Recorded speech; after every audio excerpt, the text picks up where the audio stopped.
10.30 jam 12 malam. Saya tanya dari sisi keuangan, inspektorat saya panggil BPKD, jangan Pak, ini berbahaya, tidak mungkin dieksekusi tanggal 31, dilaporkan, dilaksanakan tanggal 31, dan dilaporkan tanggal 31. Iya. Prof, itu Betul. nantinya diperiksa inspektorat ya? Ditindaklanjuti oleh inspektorat? Saya kira begitu, soal itu kan saya sudah serahkan mekanismenya ke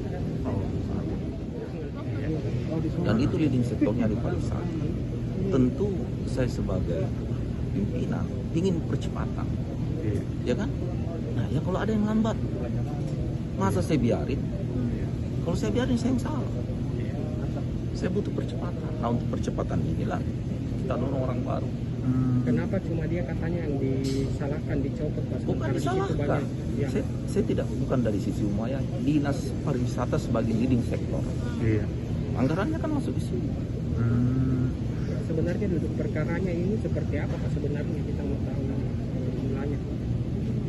Intinya ada kelambatan di dalam mengakselerasi program-program prioritas utama, khususnya program pusat instruksi presiden loh itu Pak.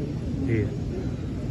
Tapi upaya Pemkot sendiri seperti apa? Apakah tahun ini misalnya ada lagi upaya untuk bisa Oh iya, ada bantuan? makanya saya sudah tunjuk untuk kita percepat. Kalau tudingan kita